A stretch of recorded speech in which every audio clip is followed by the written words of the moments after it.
Salut à toi. Si tu regardes cette vidéo, alors tu as probablement dû avoir affaire au virus USB Driver. Alors maintenant, on va voir comment le supprimer d'un ordinateur sans refaire ton système. Ça veut dire sans perdre tes données, tout reste intact. Et ensuite, on va voir comment le supprimer d'une clé USB. Commençons donc par voir comment le supprimer de l'ordinateur. Avant de le faire, je vais déconnecter ma clé USB parce que elle est infectée. Non pas que je supprime, ensuite l'ordinateur se réinfecte par la clé.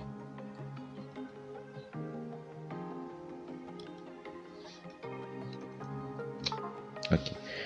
Maintenant, on va commencer par désactiver un service qu'on appelle Microsoft Silverlight Pro. Pour cela, on va aller dans le gestionnaire de tâches. Pour ce faire, on va taper la commande de le raccourci clavier CTRL, SHIFT et SHARP en même temps. Lorsque tu entres dans le gestionnaire de tâches, il est possible que tu aies plutôt cette vue-ci. Alors il faudra appuyer ici en bas, plus de détails, more details. Et ensuite, on va donc arrêter le service Microsoft Silverlight Out of Pro. Clic droit, End Task. Et on ferme le gestionnaire de tâches. Ensuite, on va venir dans ordinateur. On clique dessus, c'est tout. Et ensuite, sur affichage, ici en haut, en anglais View. On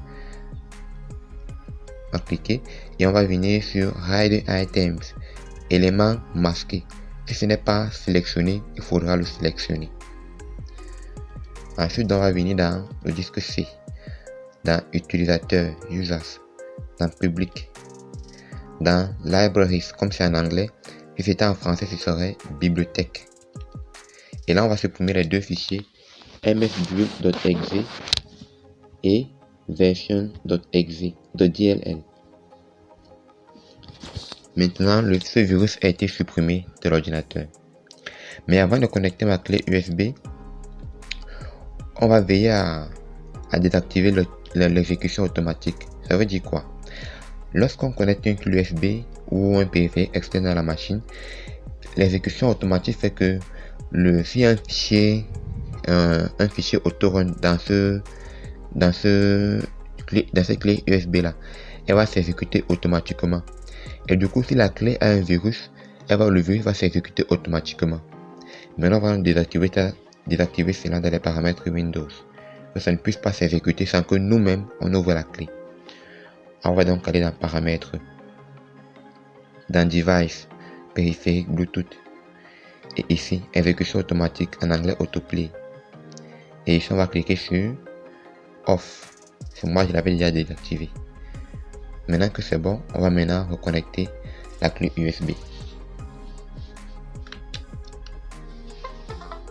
On n'ouvre pas la clé USB, on va tout simplement la formater. Certains diront qu'ils peuvent essayer des méthodes pour supprimer le virus de la clé USB sans la formater. Bon, j'ai essayé plusieurs méthodes, mais ça n'a pas fonctionné.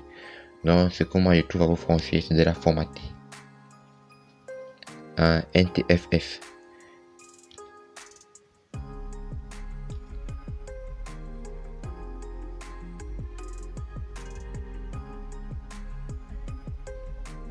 Mais après avoir formaté ta clé USB, tu pourras néanmoins récupérer la donnée qui était à l'intérieur en utilisant un logiciel de récupération de données comme TextDix, comme Dixdrill ou Recuva. Je vais mettre le lien de téléchargement de récupération de données dans la description. Donc c'est tout. Maintenant notre clé USB est free, elle est libre. Elle a été débarrassée du virus USB Driver et notre ordinateur aussi. Si tu as aimé cette vidéo, like-la, il faut la liker. Si tu as des soucis à un certain niveau, écris en commentaire, je vais te répondre. Et surtout, n'hésite pas à t'abonner pour m'encourager. À la prochaine vidéo.